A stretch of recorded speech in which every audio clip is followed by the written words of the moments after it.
Assalamualaikum warahmatullahi wabarakatuh. Kembali lagi dengan saya Rokani, mahasiswi kebidanan Universitas Muhammadiyah Gresik. Nah, baiklah teman-teman, jadi aku kembali lagi di sini untuk memberikan promosi kesehatan tentang keluarga berencana. Langsung saja ke materi. Nah, dari teman-teman mungkin sebelumnya sudah ada yang mengerti apa itu KB atau keluarga berencana, tetapi tidak semuanya mengerti apa itu tujuan dan manfaat dari keluarga berencana tersebut. Jadi, keluarga berencana ini kerap disalahartikan sebagai program menolak kelahiran anak, padahal faktanya tidak demikian.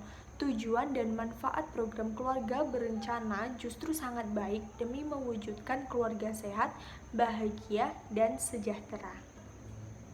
Nah, di sini aku bakal jelasin apa itu keluarga berencana, apa itu tujuan dan manfaat keluarga berencana, kemudian bagaimana cara melaksanakan program keluarga berencana.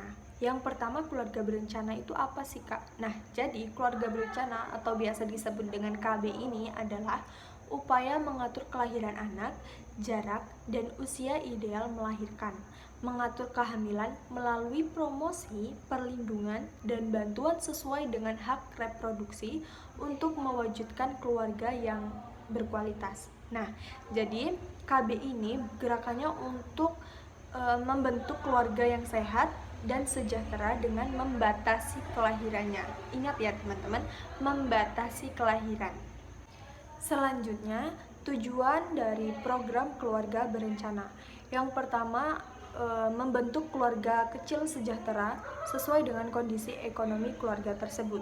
Yang kedua, mencanangkan keluarga kecil dengan cukup 2 anak. Yang ketiga, mencegah terjadinya pernikahan di usia dini. Yang keempat, menekan angka kematian ibu dan bayi akibat hamil di usia yang terlalu muda atau terlalu tua, atau akibat penyakit sistem reproduksi. Yang kelima, menekan jumlah penduduk serta menyeimbangkan jumlah kebutuhan dengan jumlah penduduk di Indonesia. Nah, kemudian selanjutnya ada manfaat dari program keluarga berencana. Yang pertama, menjaga kesehatan ibu dan bayi.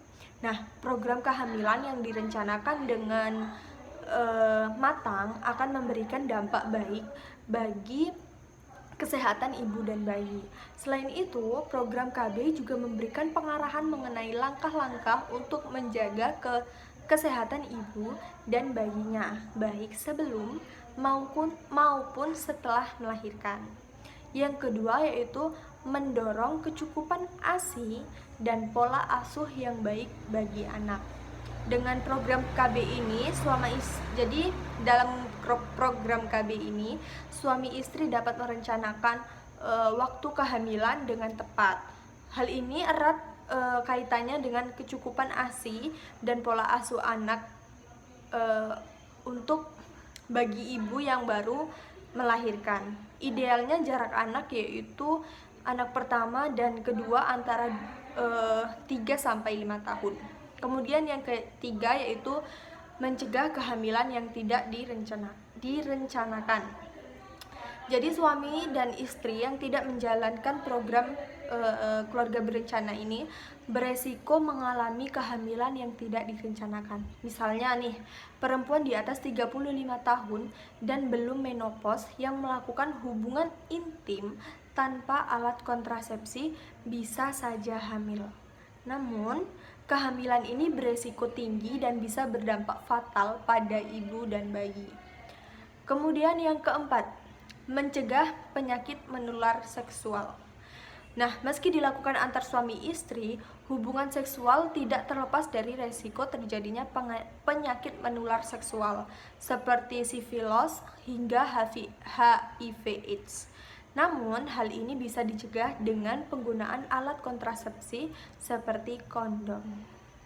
Kemudian yang kelima, yaitu menurunkan angka kematian ibu dan bayi. Nah, jadi manfaat program keluarga berencana lainnya ini yaitu untuk menurunkan risiko kematian ibu dan bayi. Kasus ini memang masih sangat sering dijumpai di masyarakat, terutama pada kehamilan yang beresiko tinggi mengalami komplikasi. Seperti pada pada wanita berusia lebih dari 35 tahun, wanita yang memiliki penyakit kronis tertentu, dan wanita yang baru saja melahirkan. Nah, kemudian yang keenam yaitu membentuk keluarga yang berkualitas. Jadi semua itu sudah direncanakan dengan baik, maka akan berbuah juga dengan baik. Nah, dalam hal ini merencanakan kehamilan dan jumlah anak bukan cuma masalah waktu, tapi juga soal ekonomi, pendidikan anak, dan pola asuh. Jika semua direncanakan dengan baik, peluang menciptakan keluarga berkualitas pun juga akan semakin besar. Nah, jadi dari tujuan dan manfaat program keluarga berencana ini bisa kita lihat bahwa program KB ini tidak ada kaitannya dengan menolak kehadiran anak. Malah sebaliknya, program keluarga berencana ini justru dibuat untuk menyehatkan dan menyejahterakan keluarga Indonesia. Oleh karena itu, sudah selayaknya kita untuk ikut menyukseskan program keluarga berencana. Nah, di sini ada kontrasepsi. Sebelum ke kontrasepsi, kita sudah membahas tentang keluarga berencana.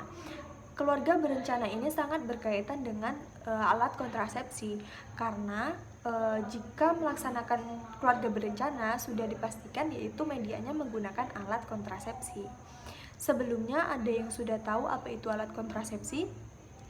Ya, jadi alat kontrasepsi adalah pencegahan terjadinya proses pembuahan atau mencegah bertemunya sel sperma pada laki-laki dan sel telur pada wanita. Nah, jadi kontrasepsi ini mencegah terjadinya pembuahan ya teman-teman. Setelah itu langsung saja kita ke jenis alat-alat kontrasepsi. Yang pertama ada pil KB. Nah, jenis alat kontrasepsi yang pertama ini atau pil KB ini bersifat temporer dan dibagi menjadi ke dalam dua golongan, yaitu jenis yang mengandung hormon progesteron dan kombinasi progesteron estrogen. Alat kontrasepsi pil KB ini masih tergolong murah, tapi cukup merepotkan karena harus rutin dikonsumsi setiap hari. Kemudian ada pun efek samping dari pil KB ini. Yang pertama yaitu meningkatkan resiko darah tinggi dan penyakit kardiovaskular. Yang kedua, meningkatkan berat badan. Yang ketiga, dapat mengganggu produksi ASI. Yang keempat, pendarahan tiba-tiba di luar jadwal menstruasi. Yang kelima, rasa mual. Yang keenam, sakit kepala, dan terkadang ada rasa yang tidak nyaman pada payudara. Kemudian yang terakhir yaitu gairah seks menurun. Kemudian yang kedua ini yang biasa digunakan yaitu KB suntik. Nah, KB suntik ini dibagi menjadi dua tipe. Yang pertama yaitu yang 1 bulan, kemudian yang kedua yaitu yang 3 bulan. Jadi kontrasepsi ini termasuk dalam kategori temporer dan masih tergolong murah dengan tingkat kegagalan 3% dalam pencegahan kehamilan.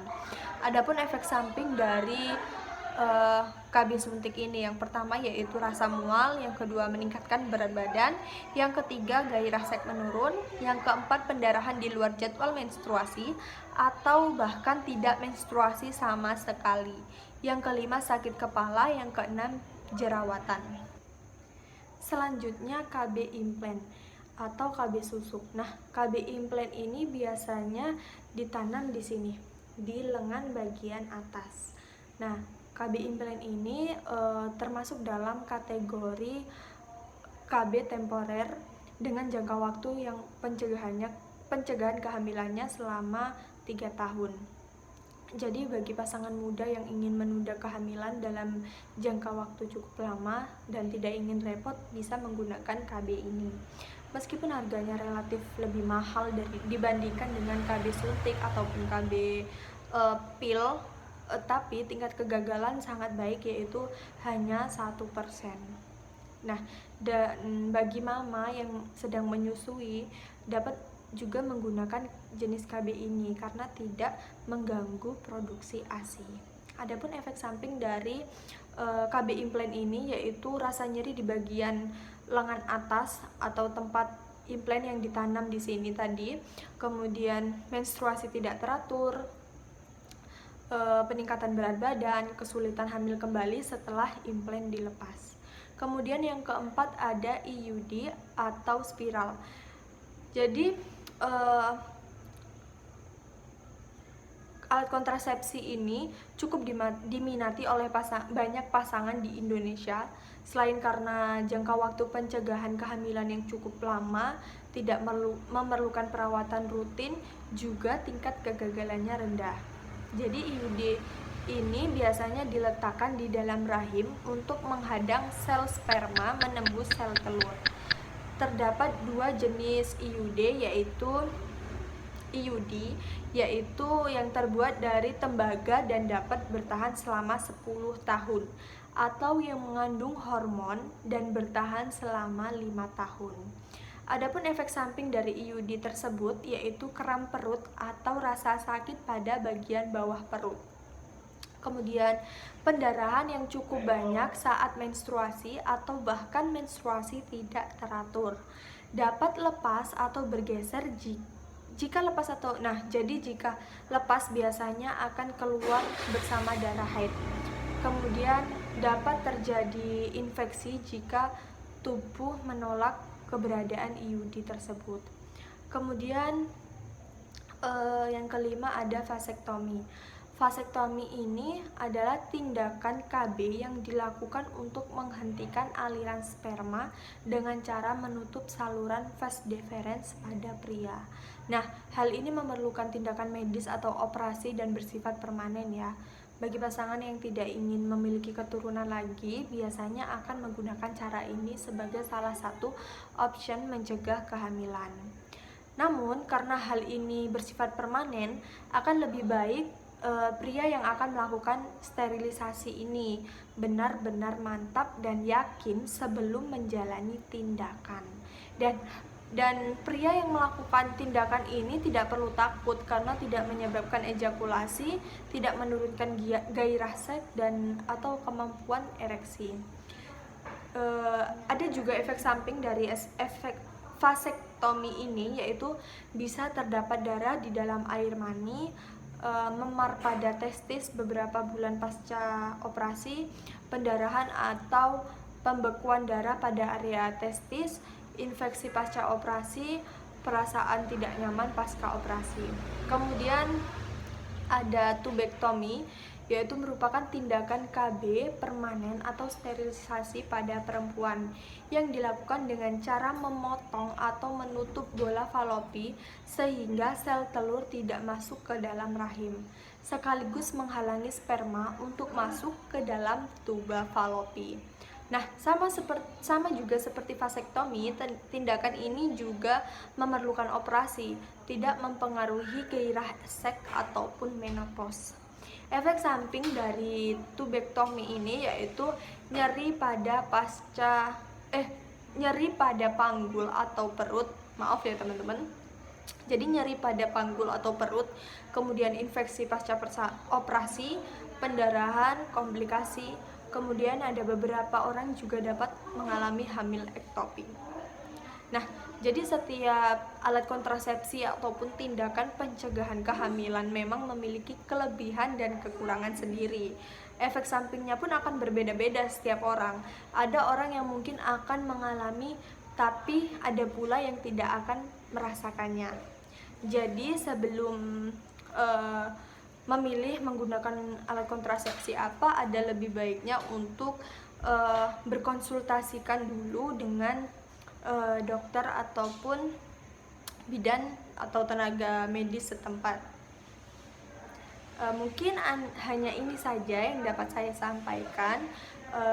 Untuk teman-teman yang mungkin ingin bertanya tentang keluarga berencana atau tentang alat kontrasepsi, atau dari penjelasan saya ada yang masih kurang paham, mungkin bisa ditanyakan di komentar, di kolom komentar, atau mungkin dari penjelasan saya masih banyak kurangnya ataupun masih ada kekeliruan, bisa dibenarkan di kolom komentar ya teman-teman. Terima kasih, ini saja yang dapat saya sampaikan. Assalamualaikum warahmatullahi wabarakatuh.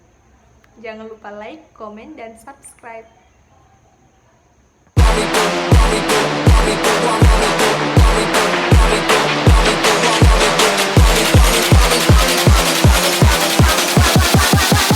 While me do my two-step.